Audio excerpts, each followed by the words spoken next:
Starting in just one moment. We'll make sure we have everybody, give everyone an opportunity to return from their break. But our distinguished panel members are all here and ready to get at it. So definitely excited to have you all here. And students, as we mentioned, too, and I want to just reinforce it, particularly for those who may have just come on, all the industry professionals that are here today are not getting paid by us. They're here for free. And they're showing up once again because they want to help you out as well. So please engage with them, pay attention, and really receive what they have to say. And if you are in some ways able to show your gratitude as well. I mean, I think oftentimes we take things for granted, and there are some opportunities that are provided to us. There are other things that everyone doesn't get. So I think you're in a fortunate place to be here with people who really do want to help you and who have a lot of great information to share with you. So just as a reminder. All right, so let's go ahead and get started. So I want to welcome my panelists here again. It's great to have you all here. And as I mentioned to the students earlier, you're heavy hitters. You may not think of yourselves as that, but you definitely have had a lot of experience in the industry. You've gotten to a point where you're able to influence. And so we are definitely pleased to have you here. So I want to start off with just a quick introduction of who's in the room, and I'm going to give you a chance to expound on that a little bit and to get into our questions. So first we have AJ Harris, who's the Vice President of Accounting and Finance for the Los Angeles Lakers. And AJ was kind enough to actually be interviewed by one of our students a year ago, and for a project we did related to last year's conference. So thank you, AJ, for coming. Maggie Winkle, who's a new contact, the one I'm very excited about. She was already helpful to me in getting some additional professionals from Under Armour for this event too. So Maggie, you definitely are an ally. I'm looking forward to working with you in the future. But Maggie's the Vice President of Global Product Division, a Vice President and Global Product Division Leader for Accessories and Licensing for Under Armour. So welcome, Maggie. And last but not least, we have Tom Kuhn, who's the Vice President of Marketing for the PGA Tour. And Tom has been an ally. He was involved in the interview project we had, I believe, last year. And so thank you again for continuing to support us, Tom. So I wanted to ask each of you, if you could just briefly share briefly describe your job role, and then what skills have served you the best in your career. We'll start with Maggie, if you don't mind. Oh, sure, yeah. So my role, I oversee essentially product development and in partnership with design, and I also oversee merchandising, which essentially my team is responsible for developing and bringing to market the right product and having it in the right place at the right time and the right amount at the right price. So just a few things to do, and that's for things like hats, bags like backpacks, as well as things like receivers gloves, catcher's gear, batting helmets, so all kinds of different products, sunglasses, etc. So that's what my team and I do at Under Armour. Terrific. And Maggie, what skills would you say have served you the best in your career to this point? Maybe, one or two or three, perhaps. Yeah, sure. I would say team playership has really been something I learned, as an athlete growing up, and has really served me well throughout my career. I would say definitely perseverance as you go through your career. You might have a setback or two, but being able to stand back up, dust yourself off, get back at it is really important. And then finally, I would say my sense of humor, making sure that, especially in what we do, sometimes it can get really intense and seem really important, but actually in the whole scheme of things, we're making shirts, shoes, and hats. And so just making sure you maintain perspective and a sense of humor. Terrific. Thank you, Maggie. And AJ, we'll go to you next. If you could just briefly describe your job role and what skills have served you the best in your career. Sure. Happy to do it, Ron. Morning, everyone. Happy Friday. We made it through another week. Love to see it. Again, AJ Harris here. I'm the Vice President of Finance, Accounting, and Controller with the Los Angeles Lakers. I'm just wrapped up my 6th season. Sadly, our season ended a little sooner than we expected, but a beautiful game, and hopefully everyone's watching the NBA playoffs this offseason. So in my role, I pretty much serve as sort of a financial steward of the organization. So I review and oversee every penny in, every penny out. So anything from accounting, financial reporting, AP, AR, tax, FP&A, payroll, treasury, all of those things. Though we are a very large from a marketing perspective, right? Very large footprint. We run a very tight ship. We have less than 200 people, full-time employees. So a lot of individuals within the organization wear a lot of different hats, which gives us a lot of ability to get exposure to a number of different things. I manage a team of 10 individuals who assist in all of those sort of subgroups that I mentioned before. And we are very critical to keeping the ship afloat. A lot of my role also is just being very deep into the weeds, enough so that when my boss, our CFO, asks me a question or proposes a project, that I can hop on that and address the question or find a solution in order to present that to leadership, to the league or to the PA. What served me best in my career? I would say looking back, definitely the traits that have sort of truly shined through is just that general open-mindedness and willingness to hop on new projects and opportunities. Being honest today, it certainly backfired on me in recent memory as I find myself constantly overloaded and inundated with new stuff and projects and commitments. But certainly earlier on in my career, it allowed me that eagerness allowed me to really gain exposure to new experiences and individuals. And network, right? And when I had the opportunity down the road and wanted to pursue different types of projects and opportunities, those were the individuals that saw me early on as eager. They saw my energy level and really wanted that as part of their team.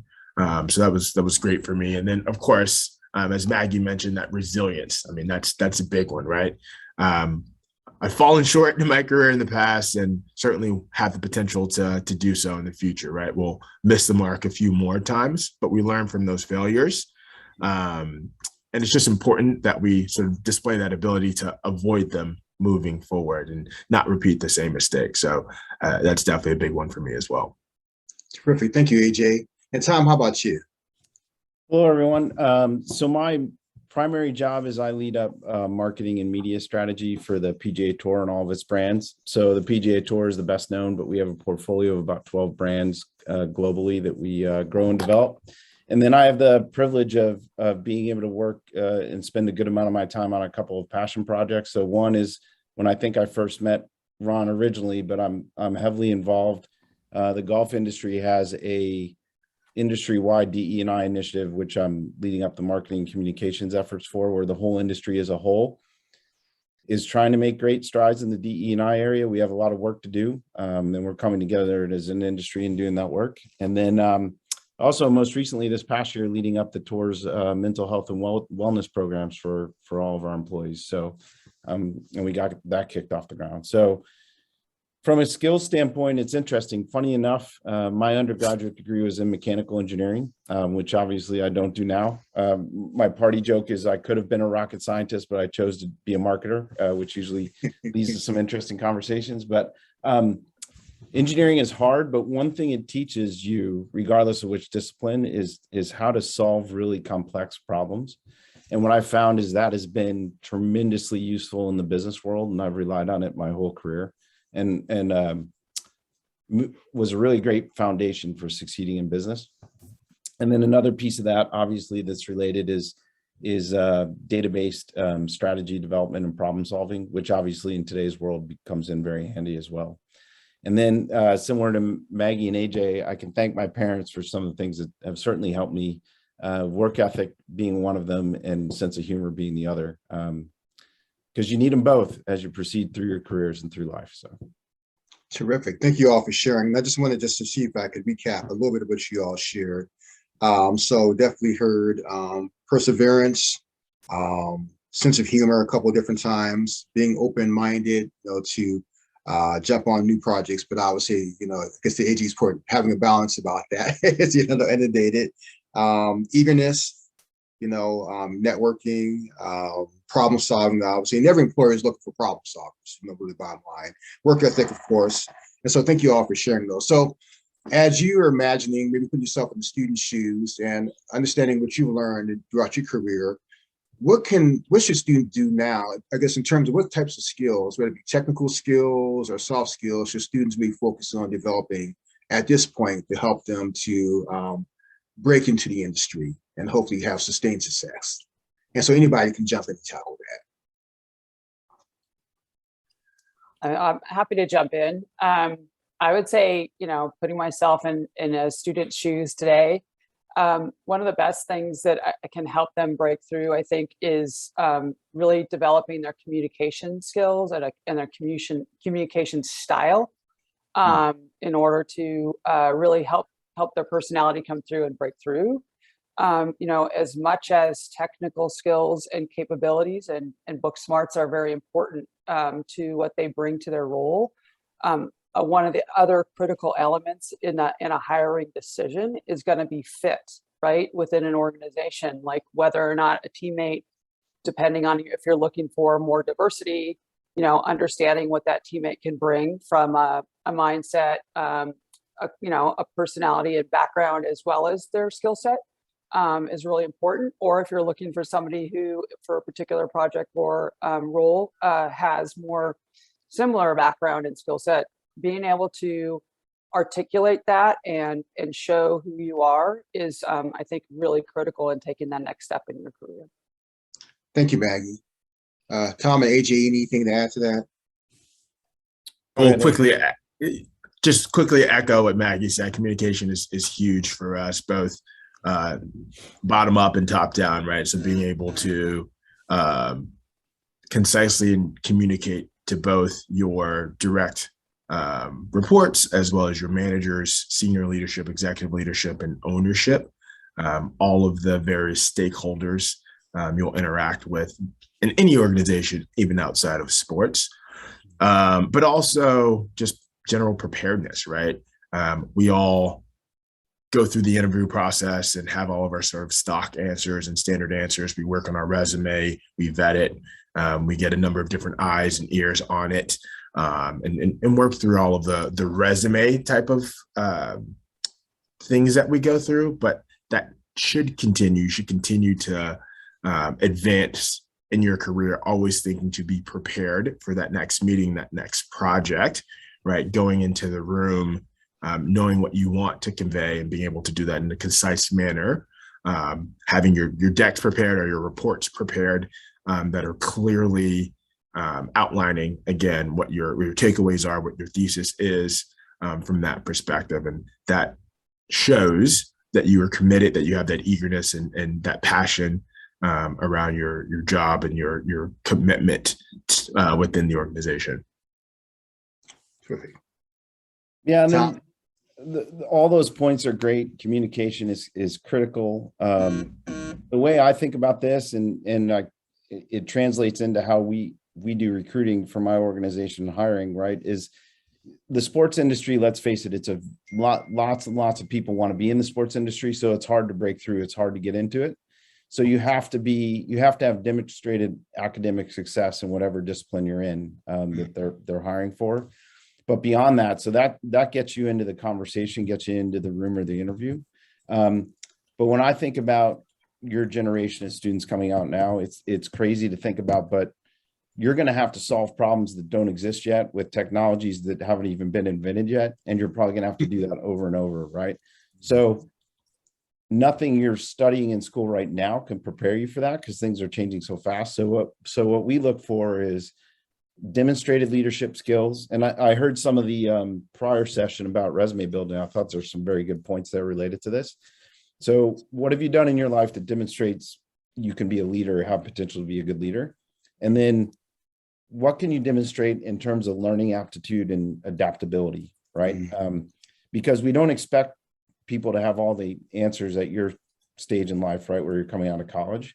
But we expect you to be able to learn quickly, to be adaptable as all these curveballs and things happen in the world that drive change, and then be able to learn quickly and apply what you learn to whatever your responsibility is. So those are the characteristics we tend to look for. Terrific stuff. So I just wanted to recap that too. So communication, I think touched on by all three of you too. And so whether it's articulating who you are. So I Max mentioned communication skills and style, but articulating who you are.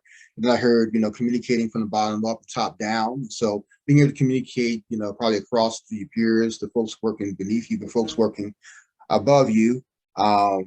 Keeping it concise. And I know I've been guilty. Well, I was guilty, not so much anymore, of having very long, flowery emails. And I remember I had the boss who told me, Ron, people don't have time to read your emails.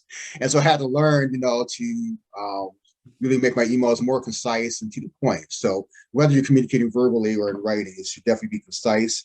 General preparedness, heard Tom mention, and that certainly should go without saying, should be prepared at whatever you do. Demonstrated leadership skills. Too, and I'm always encouraging students, don't wait till you get a job title or the certain right job title to lead. You can lead now, but demonstrate ability to lead and to be able to learn. And so as employers, we're definitely looking for folks who want to learn, who are sponge. And so demonstrating that aptitude and also adaptability too. And so there are some industries, and sports is one of them, but it's very dynamic. Things are constantly changing. You have to be flexible. You have to adapt too. So those are all great points. So thank you all for sharing that. So now I want to stay with the skills a little bit. I'm going to drill down just a tad bit. So oftentimes, and I'm guilty of this, as I'll share with students, here's some things that you need to do, but I don't always make a practical application on how you can do it. So I'm going to ask you all, maybe to the best of your ability, if you can think of maybe about the skills that you've developed, whether it be communication or maybe learning aptitude or being adaptable. Were there any particular things that you've done to be able to hone your skills? And can you share with students maybe how some things they can do to kind of hone their skills? And anyone can tackle that. Maybe you need to take a moment to think. Yeah. I was going to say that's a tougher question, but alluding to something AJ said when he's last talking, I think it's get a lot of at-bats, right? Like when opportunities come up to try something new, don't be afraid of failure. Like jump in and give it a shot, and you never know what it's going to lead to, right? And whether you're successful or you fail, you're going to learn either way, and that feeds into your experience and helps you become better prepared. Okay, terrific. I love this question. That's exactly right, Tom. And I know Tom mentioned this. So from a technical perspective, that is hugely important to being successful within any industry or any field you're in. So from my perspective, the finance skills, the accounting skills, ensure that you are out there reading current literature, news, trying to get exposure to professionals within the field, understand what they read, what they listen to.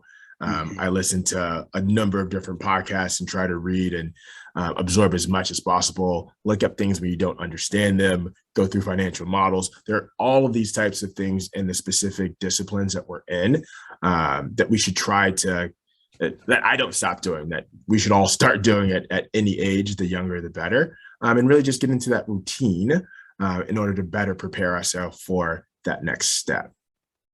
Terrific. Maggie, anything to add, to that? No, I think what these two covered really is what I would have said as well. Practice, and don't be afraid to fail, right? That's okay. And look for those opportunities to practice, not even just within the field you're in, or within a work environment. Think about all the different engagements you have. From my field, even if you're out shopping, there are things you can do that actually you can explore and try that enable you to have an experience that could very easily, or an observation that could very easily apply to what we do and can help you be better. Terrific. And so I'm just going to go ahead. Go ahead. Oh, Ron, I was going to throw one more thing out that AJ and Maggie made me think of, which is, and it's related to my own personal experience. So I have 3 kids, 2 recently finished college in the last few years and 1 still in college. So they're similar place. And one of my kids who's done wanted to work in the movie industry, which is similar to sports in terms of very difficult to get into. And he is more on a creative path. So his struggle was like, all these jobs, the industry want me to have demonstrated portfolio of work, but I can't get that work done while I'm in school. I need a job. And so the solution we worked on there, which really could work in any field, is like, there's plenty of what I had him do. There's plenty of companies out there that would take volunteer help, right? A lot of nonprofits and stuff. So find a nonprofit that that uses your technical discipline and go volunteer some of your time to help them in your field. And you get projects, you'll probably get a job recommendation, an advocate, you'll have projects to put on your resume, and volunteering, which shows you're giving back to the community, which is all good and gives you some practical experience to demonstrate to companies, because I know it's hard to do as you're coming out of college. So that's terrific stuff. Thank you all for that. And so just recapping here, and there's a similar theme here, but have a lot of bats. And so get out there and try something. Don't be afraid to fail. And unlike all three of our panelists can, probably, share that they have had some failures in their careers, but they've, learned from them and they've gotten better from them too. So you have to get out there and get to take a risk. And I like also to, whether just in terms of, reading news, industry news, and connecting with people in the industry to learn from them. And, we talked about informational interviewing just a little bit. We'll talk more about it too, but great way is to have conversations with people who are doing what you want to do to learn, not only about their job, but about the company, but just, what they are getting from the industry, what they're doing, what they're exposed to, and being able to have that out there. And then of course, the volunteering too, that Tom just mentioned. And that's another way to get out there and, but using, seeing how you can serve a nonprofit with your technical skills and being able to build your technical skills that way. So great stuff. All right, so looking at the time here, I wanted to be able to ask you one last question. And if we have time, we'll take maybe a question or two from the students. And so, well, I guess the general question is there anything else that you think students should know about certain skills to acquire, or maybe how they want to do some things to develop the skills, or any other advice you want to offer our students as they are really thinking about a career in sports? I'll jump in.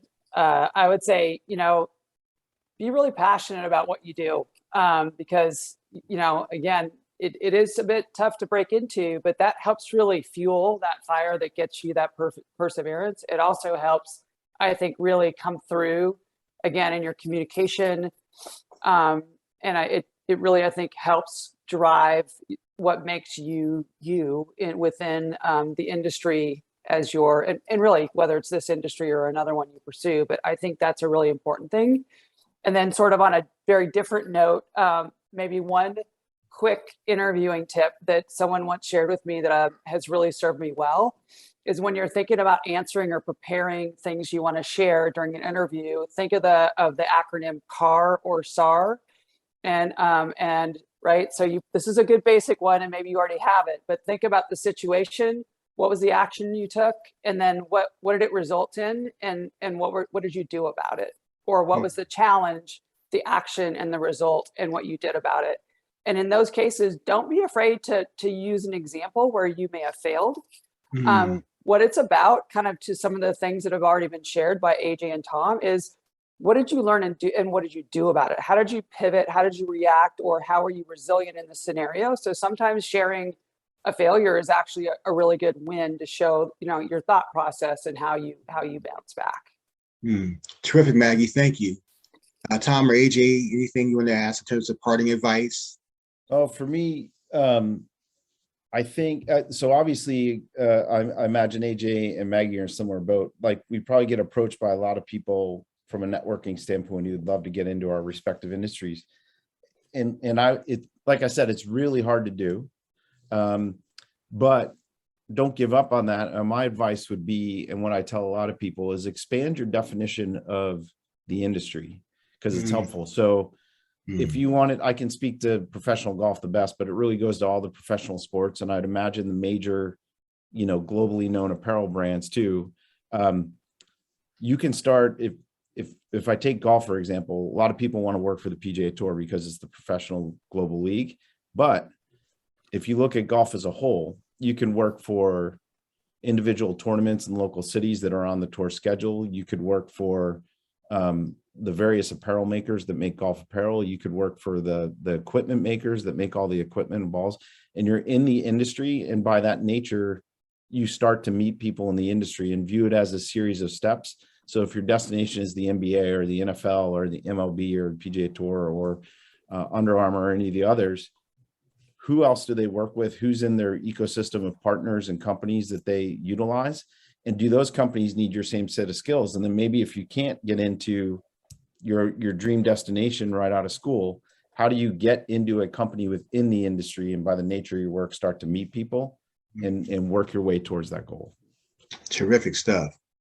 That's AJ? awesome, Tom. Yeah, I'll just add on to that, right? I never had aspirations to work in sports. I wanted to work in entertainment. I'm a huge fan and consumer of content, so both film and TV. I started my career in public accounting and started in LA doing all the big media companies, and ultimately got assigned to the Lakers as one of my clients, right? And so from a financial services perspective, as Tom mentioned, work directly within the organization, my now boss, our CFO, and ownership. And again, ultimately, all of those characteristics and traits that I displayed ultimately got me an opportunity to come interview in the role I'm in today, right? So regardless of where you find yourself next year when you graduate, ensure that you are putting your best foot forward, whether it's preparedness, communication, resilience, the technical ability. Continue to refine those items, because you don't know what opportunities might be around the corner. So enjoy it while you can, right? It's always a fun journey. I look back very fondly on those long nights and in the audit rooms or on the road, those M&A projects. Those all led me to where I am today. So I just will say, enjoy the journey, have fun out there while you're learning and pursuing those passions. And ideally, that passion and that professional sort of know-how, you'll find that intersection, and you'll be in a career you want to be in. Terrific. Great stuff again. So be passionate about what you do, as Maggie mentioned, and also, you all know that your industry, where the hours could be long, that passion is very important. And Maggie, appreciate that interview tip too of SAR, so situation, action, result. I've used that before when I talk to students. And then Tom mentioned expand your definition of the industry, and that's really great too, because we really do. There's so many different opportunities in sports. Yes, it's competitive. There are a lot of folks who want to get into it, more so than there are opportunities. But there are so many different opportunities within there. And so if you just really expand your mind and really think through it more critically and about the opportunities. And I think one of the benefits of having conversations with folks in the industry is that you do learn about opportunities that aren't quite, that you wouldn't necessarily know about too. So that's great. And then putting your best foot forward, as AJ mentioned, and just be preparing for those opportunities that may come up. So great stuff. So we have a couple of minutes, and so you may be able to take a question, but I wanted to ask you all, are you okay with folks reaching out to you on LinkedIn? If you are, certainly. Okay, so students, it looks like you can reach out to Maggie, AJ, or Tom on LinkedIn.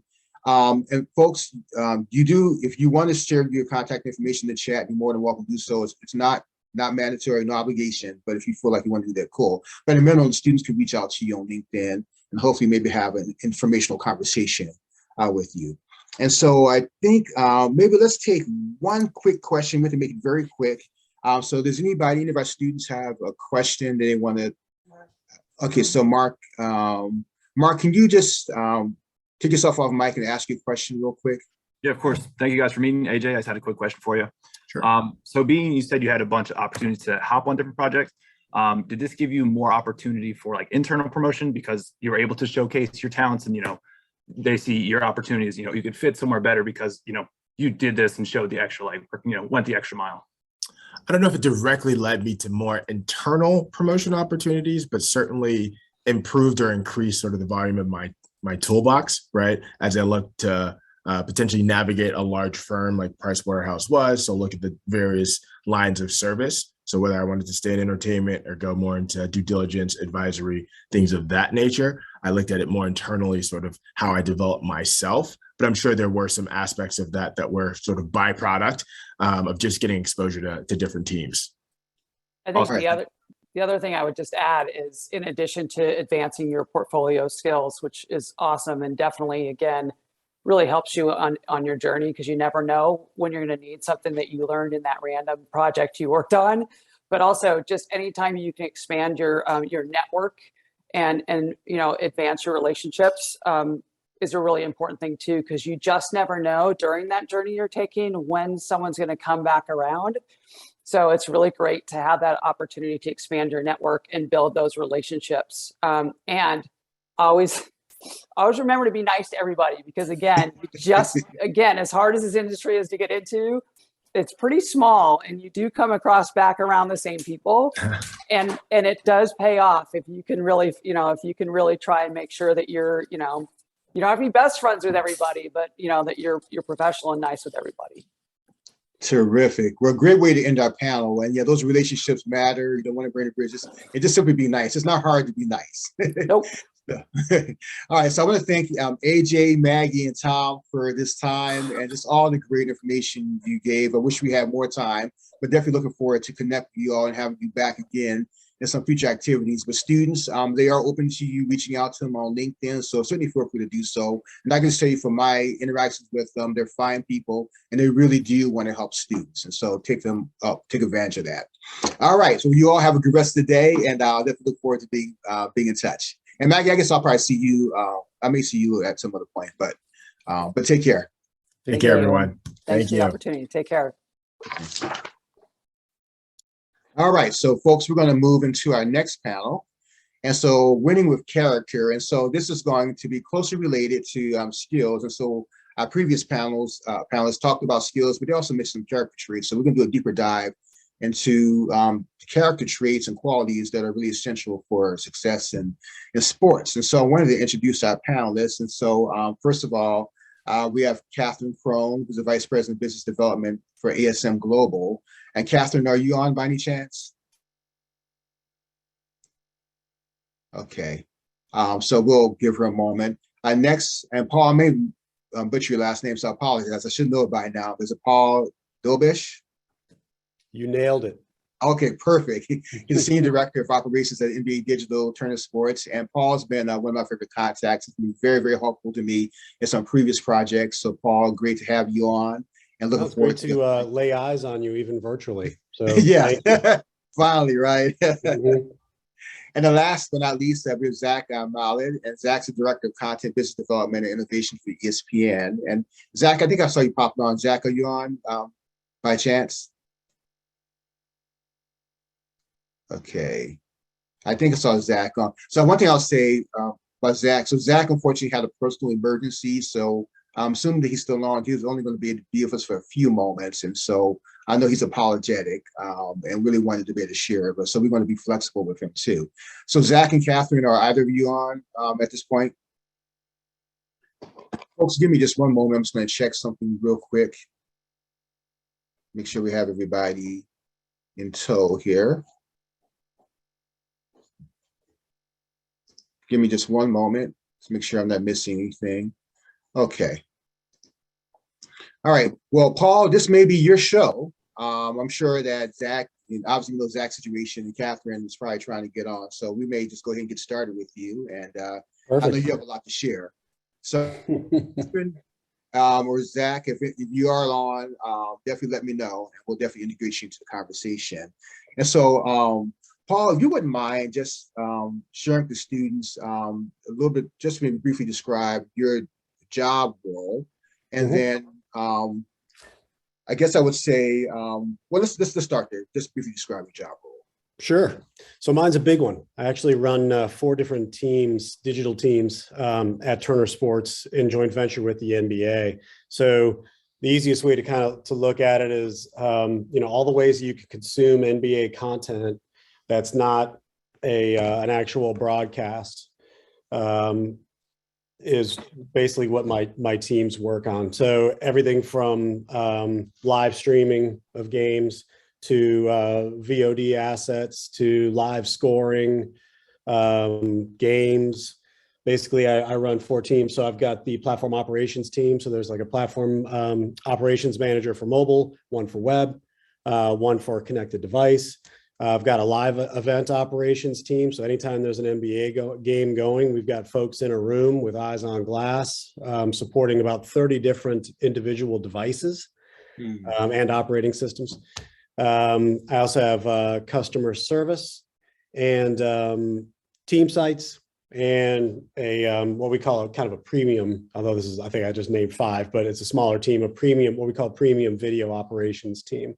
So those are our revenue generating products like League Pass and making sure that the League Pass stream is up, ads are firing, that kind of stuff. So as you can imagine, to, you know, pipe that much content, be it video, be it scoring data, be it editorial content, to be able to get all that out, published and onto screens of various sizes is a big job. So we've got some great folks that do that kind of stuff for us, and hopefully there's folks in the audience here that are and maybe you can answer that, Ron. I don't know if people are leaning more towards digital, or you've got folks that are interested in working on live events, kind of, you know, in arena, closer to the action, or you know, do you have a good feel for where people's career aspirations lie within sports? Yeah, good question, Paul. We're invited students from all over, so unfortunately, I don't know that. But okay. I could probably say with full amount of confidence that there are probably students who for sure are interested in the digital route and in arena too. So we have students, you know, a lot of them wanting to go marketing, promotions, events, and so forth. So no doubt you're speaking to some students who definitely are interested in what you're doing. Great. So it looks like Zach has joined us. I'm sorry we had some technical difficulties. And so Zach, welcome. And Zach, can you let me know, I was prepared to just give you just a few minutes. I know you had a family matter to tend to. How much time do you have with us?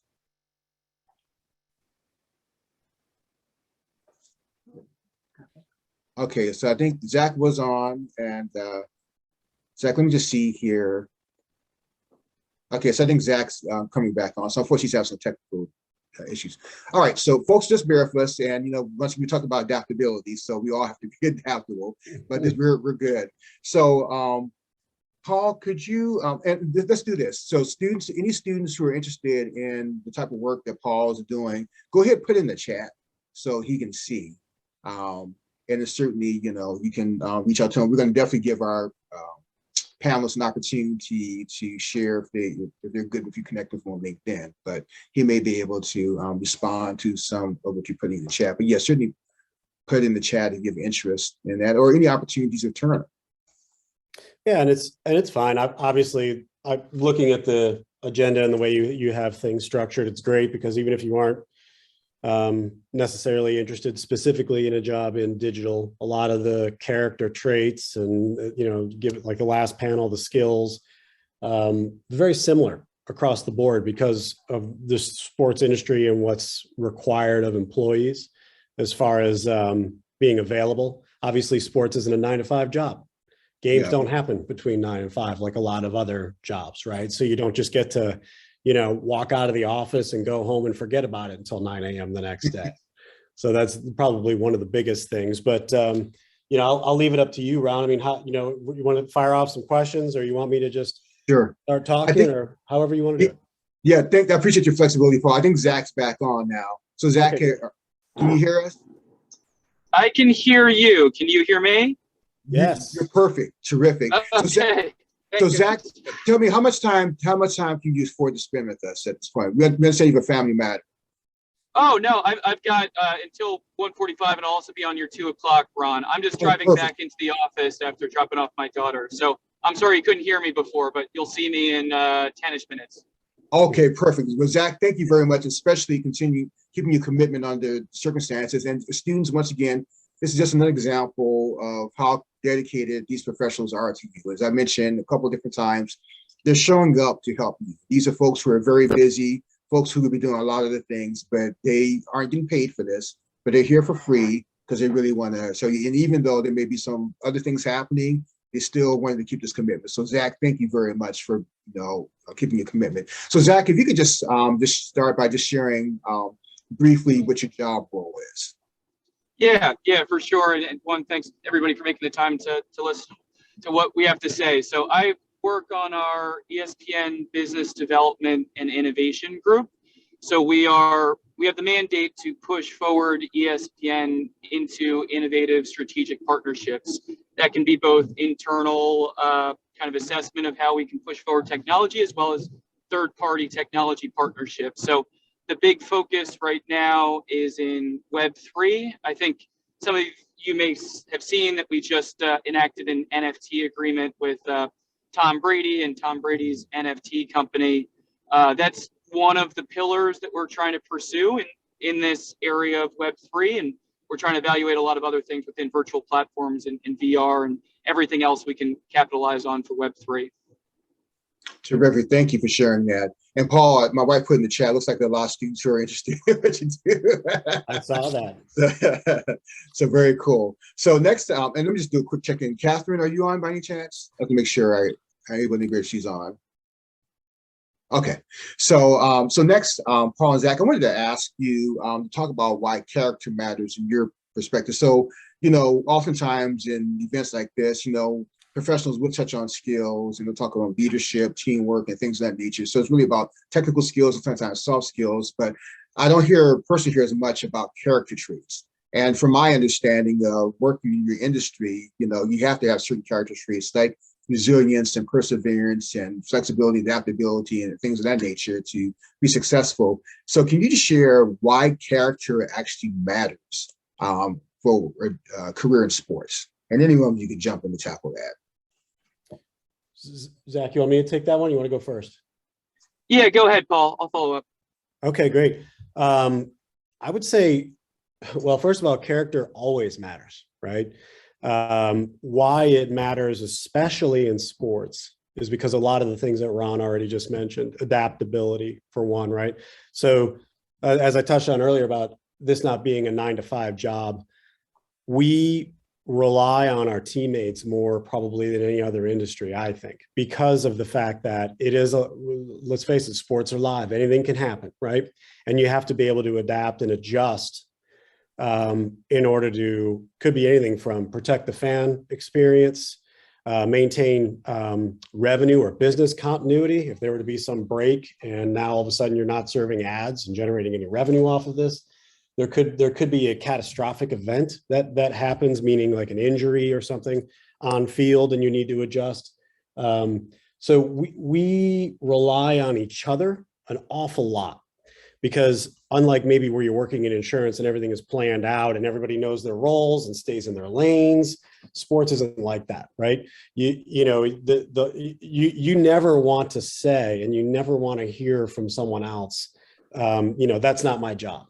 I actually just heard it. I was at Home Depot this morning after I dropped my kids off, and I heard a Home Depot employee say to another Home Depot employee, it's not my job. And I was thinking, oh God, that would be terrible. I would never want to hear someone that worked for me or one of my colleagues in sports say that's not my job, because you know what, it's all of our jobs. And I think that's where character comes in, is even though you might not be able to physically work 24 hours a day, you want to create the perception that you would. You want to create the perception that you would be there for your colleagues and your teammates. And I think that's why character is super important. Zach, you have some thoughts on that? Yeah. Well, one, I appreciate the comparison to insurance, because I've got a wife up here in Connecticut that works within insurance, and I second it. That was a great comparison, Paul. It's a lot more segmented and kind of rigid on where your responsibilities end and start, and I think that's very different than sports, because to your point, there are just in a 24/7 live environment for sports, whether it's a network or whether it's a team, you're always going to have a curveball thrown at you, pun intended. So I think that's a huge piece of why character is helpful and important in this industry. Also, just touch on a piece that I heard at the end probably of the last panel. It's a small industry, so a lot of the people that you work with, that your colleagues with now, may be on the other side of the negotiating table and years from now. So understanding and respecting each other's character is kind of paramount to getting negotiations done, especially in this industry, because it's so small. I also loved what Ron said at the top on resiliency. It's a really difficult sector to get into in the first place. And I don't know one colleague that I've come across that hasn't had to have an incredible resiliency, whether it's getting into the industry or pivoting into another company that they'd like to work for, or another department they'd like to work in, because you don't always get exactly what you want when you want it. And that happens all the time in the sports industry. So resiliency is a big part of character as well. Terrific, Paul and Zach. Thank you so much for sharing that. And it looks like we have Catherine on. Catherine, can you hear me okay? Hopefully, I think I was informed that she just joined us. Catherine, I'm gonna give Catherine a moment if she's able to. Okay. Catherine, if you're able on, just, feel free to interrupt, because we definitely want to get you in here.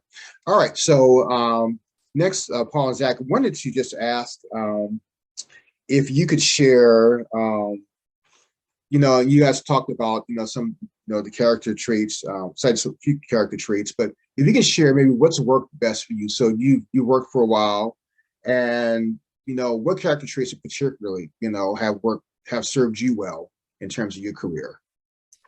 I think for me, one of the big ones, outside of obviously creating the perception that I'm willing to work and do anything, is curiosity. So rather than, just accepting, it's like, oh, we're all, as an organization, we're going to go do this. Okay, well, what's expected of me? Okay, this is expected of me. Let me go do this. Now, I mean, for me, the folks that are going to stand above are those that are going to start asking questions, right? And the more questions you ask, the more comfortable you get, the more value you can bring to the table, and the quicker of a learner you become, right? So all of a sudden you start becoming more valuable on bigger projects, and you just get it, right? You become labeled as one of those people that gets it, right? You understand what the organization's trying to accomplish. You understand who the key players are and how you can apply those people to those problems and develop solutions. So I would say curiosity. I think curiosity is one of those things that ultimately leads you to learn quicker, better, and have a just a better comprehensive understanding of what the organization is trying to do, and that's how you add greater value. Terrific, thank you, Paul. Zach, anything to add to that? Yeah, that's Paul hit my answer as well. Just asking questions and trying to understand how the business works. I think, especially for Paul and I, we work in large organizations, so understanding how all the departments fit together is super helpful, and will serve a lot of. It served me well in my career of just trying to piece together how different folks work together. The only other one I'd add is just collaboration. I think, especially in sports, and especially in a 24/7 environment where things are shifting all the time, being able to collaborate and coordinate priorities and understand where other people are coming from is just paramount within for character building within the sports industry.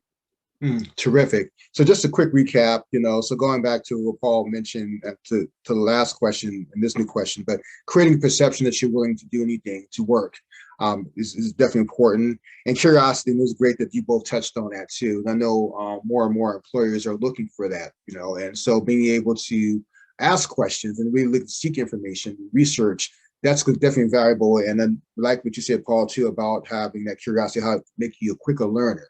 And also and ultimately become more valuable.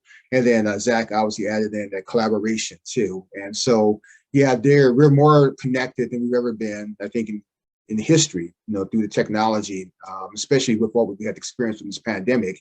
And so being able to learn to collaborate with people from different geographies, different backgrounds, and what have you, I think is very important. So thank you all both for sharing that.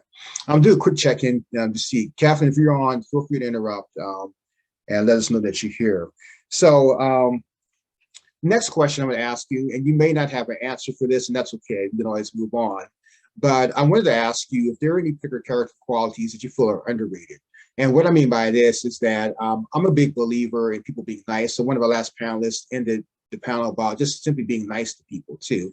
And I don't think enough people or enough is talked about people simply being nice and courteous just common courtesies.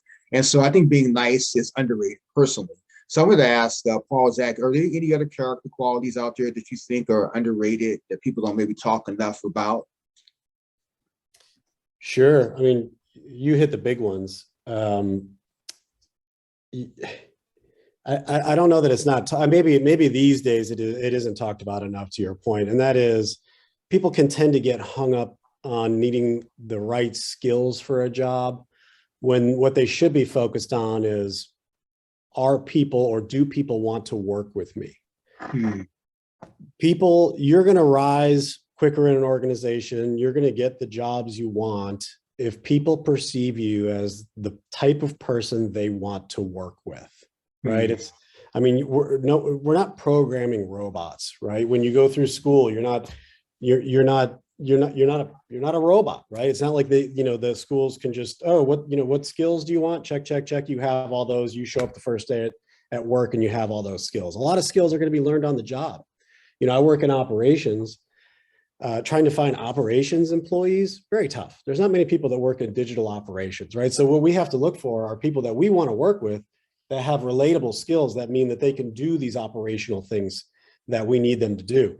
And so probably a long way to say that I think if I was going to pick something in sports, I would say organization is something that a lot of people don't talk about, because sports, because it is so adaptable and changing, sometimes people use that as an excuse to not, if I can use a military expression, not have all their poop in one sock, right? They try to wing it a little too much, right?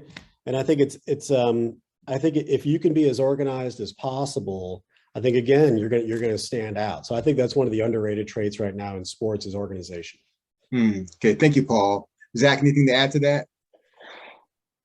Paul, you're killing it with these answers. I was going to go with organization as well. I think a huge component of that is also being thorough. I think there's a very, I've seen a lot of people differentiate themselves within their careers here and elsewhere of just understanding contingency plans and understanding what will happen and how they would adapt if XYZ happens. And I think that inevitably XYZ does happen. So I think those people, and being thorough and being having a plan if if something gets deviated, those are the people that really stand out to me. So thoroughness would be the one I'd add.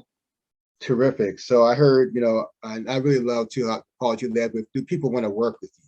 And that's really key too, because it's about relationships and about how you connect with people. And there's some folks, who are very skilled, very good at what they do, but they don't necessarily have the best people qualities. And you mentioned that how, people will help you to rise quicker in your job if people want to work with you too, because it's a relationship. You mentioned we're not robots. And then the organizational skills, I think definitely very key. And obviously not just counting on winging it, because you won't get too far if you're just winging it. And then being thorough too, as Zach mentioned.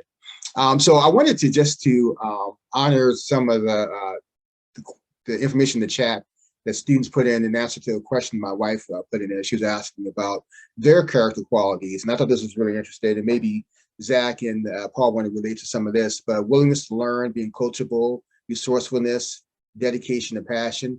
Integrity, that's a great one. Inquisitiveness, being personable and proactive, being open-minded and determined, humility, tolerance for ambiguity. Oh, you guys have something really good. Ability to take constructive criticism, empathy, coachable. Yeah, so I don't know, do you all want to respond to any of those figure traits that the students have put in the chat? Sure. Zach, are you still driving? It's probably easier for me to read these than you. Yeah. Do you want me to go first? Yeah, sorry, Zach. Yeah. I'm actually about to join. Maybe by the end, I will actually be on video. So I just got in the office. So I'll see you in one sec. No, great, perfect. No, absolutely. I mean, a lot of these are luckily tying into some of the things that we talked about before. Isaac's mentioning willingness to learn and coachable, and yeah, that's asking questions, right? It's hard to teach someone something if they're not inquisitive and they're not asking questions. Resourcefulness, always important. It's easy to look at glossy sports and think, wow, they must have limitless budgets. And that's not true. Sometimes you're banging rocks and sticks together to figure out how to get something done, right?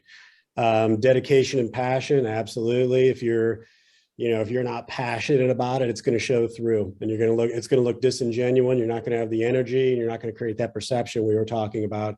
Integrity and inquisitiveness, same kind of thing, right? Integrity, we talked about that with character, inquisitiveness, asking questions, personable and proactive. Absolutely. Everybody loves that. You want to work with them. And if they're proactive, they're one step ahead of you, which is what people want.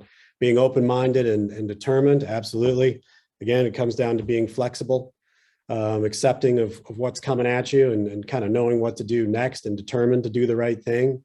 Humility, absolutely. You can't come in and act like you know everything, because guess what? You don't.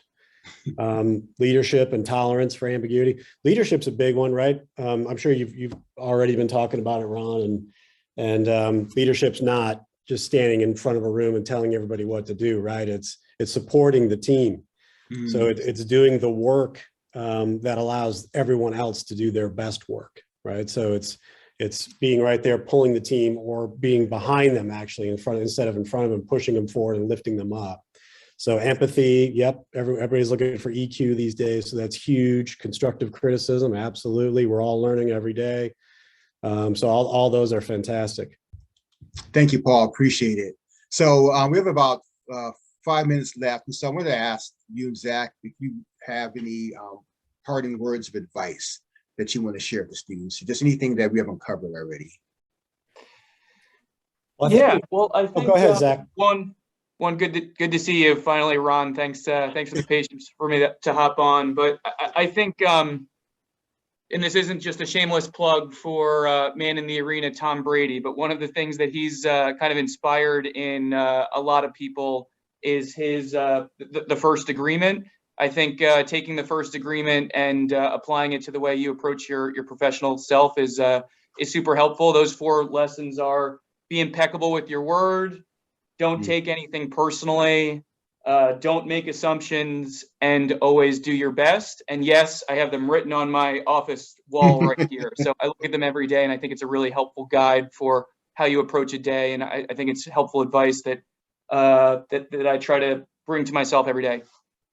Zach, do you mind putting that in the chat? Those are great things. I wasn't able to catch it. If you could maybe repeat those for me one more time and put them in the chat, that's awesome.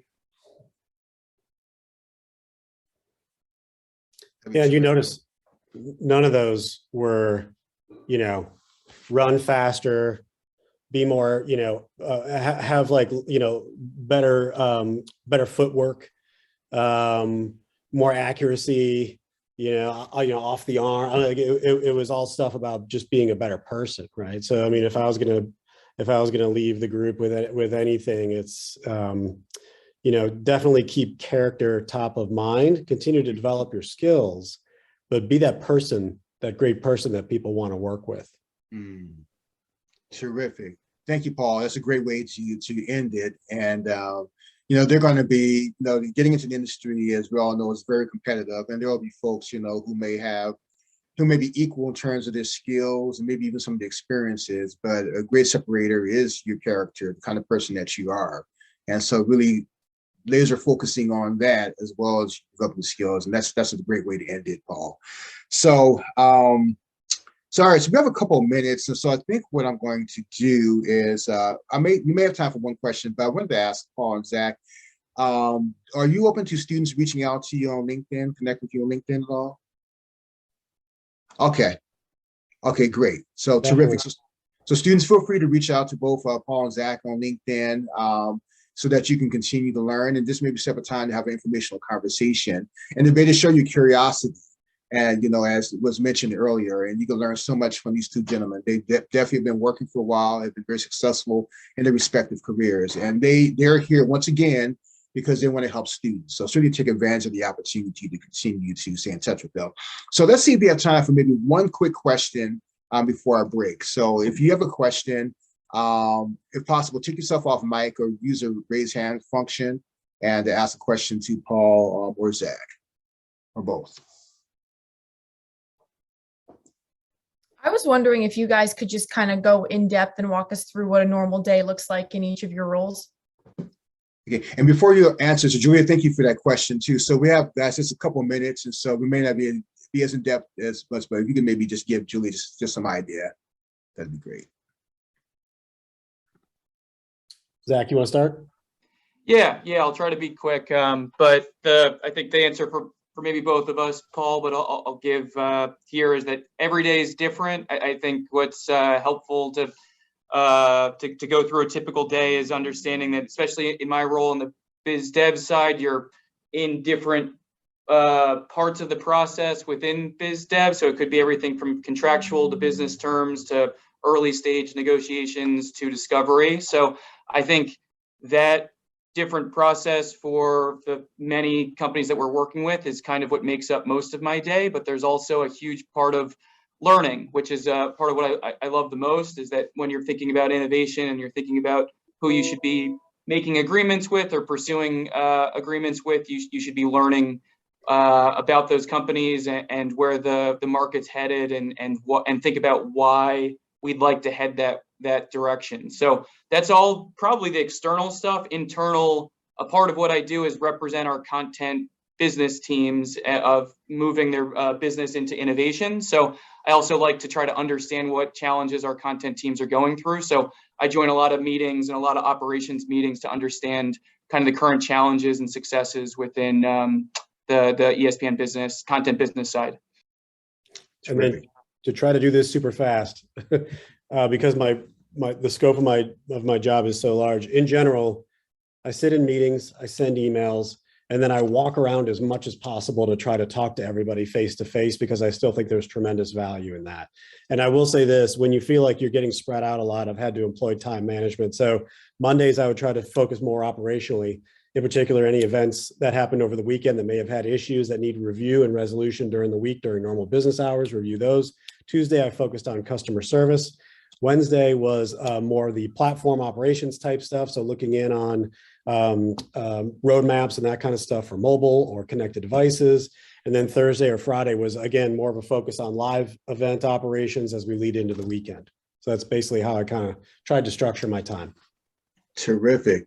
Well, thank you both for, Julia, thank you for the question. Thank you both for addressing Julia's question. And thank you again for all this great information that you provided us. And, once again, I wish we had more time, but we definitely are looking forward to staying connected and getting you folks, getting both involved in some future activities. And students, I want to apologize on behalf of Catherine. She really wanted to make it out. This is a panel that she particularly had interest in too. So I'm not sure what happened, but just know that your heart was in this too. So anyhow, feel free to reach out to Zach and Paul on LinkedIn and continue to learn from them.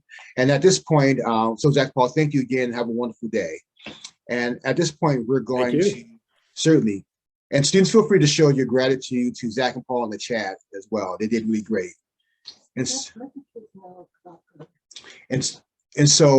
we're going to take a break in just a moment, but I wanted to give you a preview of what's going to happen next. And so we're going to have our breakout sessions, our career huddles, in about 15 minutes. And so a little less than 15 minutes. And this is where you'll have a chance to interact more intimately with our industry professionals. And keep in mind, as I mentioned before, there are industry professionals from nearly 50 companies that will be here.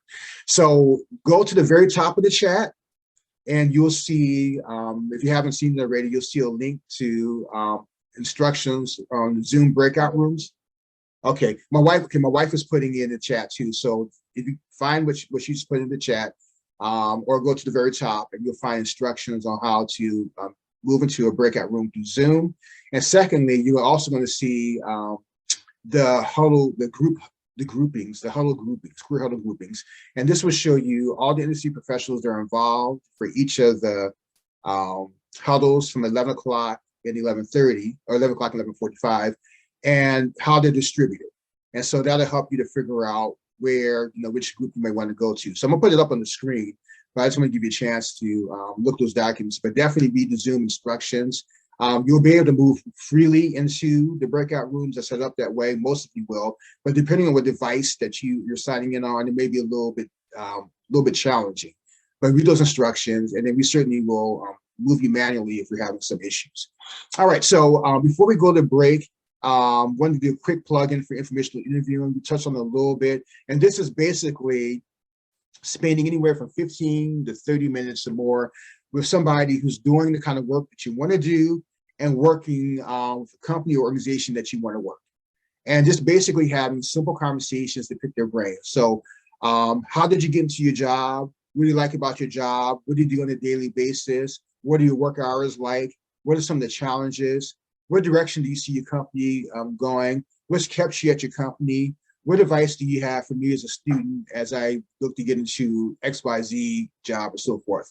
And so it's a great way to get inside information. So more information than you would get in just going onto a company's website, but talking to people who are actually doing the kind of work that you want to do or who are working where you want to work. And there's so many benefits. So number one, as I mentioned before, you'll get deeper insight into a career field, into a job, into a company. Also, you will expand your network. And so the more people that you have these informational conversations with, you expand your professional network. And these are people that you can continue to stay in touch with. And then also, it's a way to potentially get an internship or a job. So I'm gonna be very clear here. You're not having these conversations to ask someone for an internship or job. You simply are asking them for information about their career path, maybe about their job itself, about their company. You're just going in just to get information. But if you present yourself well, then you never know what may happen. And it's happened before. It happened to me. It's happened to others where you go in, you're just having a simple informational conversation. You make a good enough impression on that person. And then if an opportunity comes up, that person will keep you in mind.